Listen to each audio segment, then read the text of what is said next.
ఖరారైనట్లుగా తెలుస్తుంది. Deputy speaker పదవి లోకం మాధవికి దక్కినట్లు తెలుస్తోంది. స్పీకర్ రేసులో నక్క ఆనంద్ బాబు, కళా వెంకట్రావు ఉన్నప్పటికీ అయ్యన్న పాత్రుడి పేరునే చంద్రబాబు ఖరారు చేసినట్లు సమాచారం. డిప్యూటీ స్పీకర్ పదవికి పంతం నానాజీ పేరు వినిపించినప్పటికీ లోకం మాధవికే డిప్యూటీ స్పీకర్ పదవి దక్కినట్లు తెలుస్తోంది.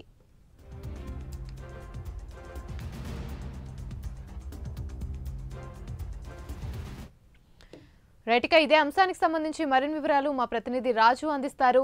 రాజు చెప్పండి, జనసేనకైతే డిప్యూటీ స్పీకర్ పదవి అయితే వరించినట్టుగా తెలుస్తుంది. దీనికి సంబంధించి అప్డేట్స్ ఏంటి?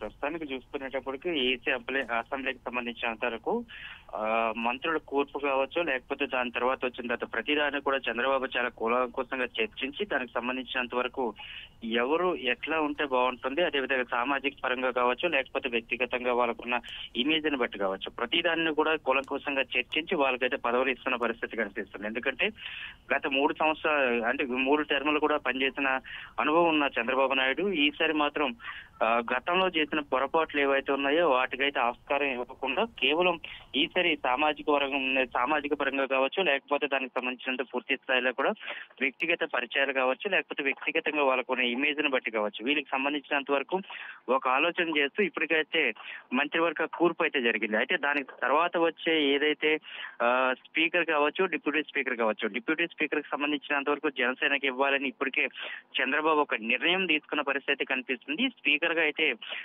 చింతకాయలు అయిన పాత్రుడు, ఎందుకంటే గత 6 సార్లు కూడా ఇప్పుడు ఎమ్మెల్యేగా ఆయన అయితే గెలుపొందడం జరిగింది నర్సీపట్నం నుంచి.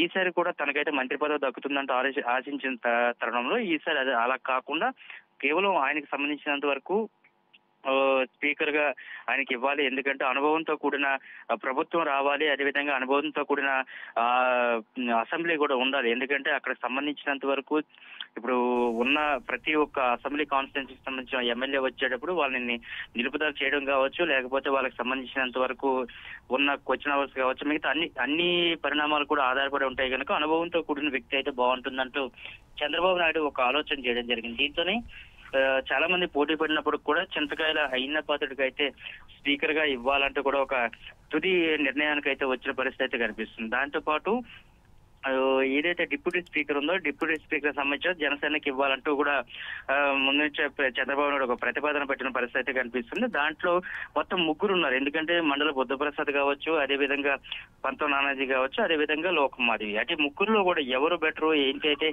సామాజిక పరిణామాలు కావచ్చు, లేకపోతే మిగతా వాడు కాదు. ఎందుకంటే బ్రాహ్మణ సమాజం సంబంధించినంత వరకు ఇప్పుడు వరకు ఏదైతే కేబినెట్ లో కావచ్చు, లేకపోతే మీది ఇతర విషయాల్లో కావచ్చు వాళ్ళకి ప్రాధాన్యత కల్పించలేదు కనుక అదేవిధంగా ఈ రోజు లోకం మాధవికి మాత్రం కల్పించినట్లయితే కాస్త ఆ సామాజిక వర్గం కూడా న్యాయం చేసినట్లు ఉంటుందంటూ కూడా చంద్రబాబు ఆలోచన చేస్తున్నట్లయితే కనిపిస్తుంది. దాంట్లో పవన్ కళ్యాణ్ కూడా ఇదే విషయాన్ని అయితే చర్చించారు. ఎందుకంటే ఆవిడ మహిళ కావడం, అదేవిధంగా బ్రాహ్మణ సమాజానికి సంబంధించినంత వరకు ఆవిడకైతే కాస్త గ్రిప్ ఉండదు. ఇవి 2 విషయాలు కూడా పరిగణలోకి తీసుకున్న తర్వాత లోకం మాధవికి అయితే డిప్యూటీ స్పీకర్ ఇవ్వాలంటూ కూడా ఒక తుది నిర్ణయానికి అయితే వచ్చిన పరిస్థితి కనిపిస్తుంది. మొత్తానికి ఏమైనప్పుడు కూడా 3 పోటీ పడినప్పుడు కూడా లోకం మాధవి డిప్యూటీ స్పీకర్ ని అయితే తీసుకోగలుగుతారు అని చెప్పి ఒక ఆలోచన అయితే పార్టీ వర్గాల్లో కానీ లేకపోతే ప్రభుత్వంలో కానీ వినిపిస్తున్న ఓటుగానే చెప్పుకోవచ్చు. అదేవిధంగా ఏదైతే స్పీకర్ గా అయ్యన్న పాత్రుడు వస్తున్నాడు కనుక దానికి సంబంధించినంత వరకు ఉత్తరాంధ్రకి మంచి ప్రాధాన్యత కల్పించిన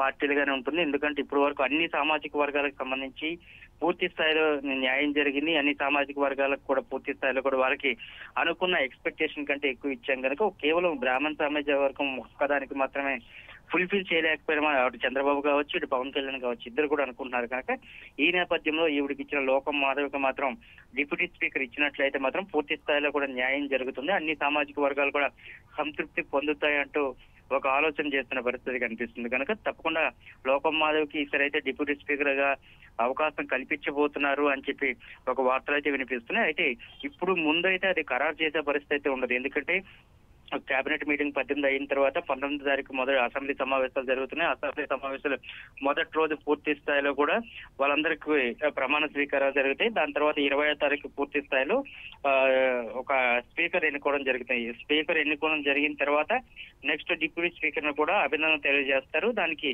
ఇరు పార్టీల అధినేతలు అదేవిధంగా మిగతా వాళ్ళు కూడా శుభాకాంక్షలు తెలియజేస్తారు కనుక ఆ నేపథ్యంలో మాత్రమే లోకం మాధవి డిప్యూటీ స్పీకర్ గా ఉండబోతుంది. అదేవిధంగా స్పీకర్ గా అయితే చింతకాయల అయ్యన్న పాత్రుడు కూడా ఉండబోతున్నాడు అనే విషయాన్ని అయితే మాత్రం చాలా స్పష్టంగా మనకు వచ్చిన సమాచారం బట్టి అందుతుంది. Right, thank you.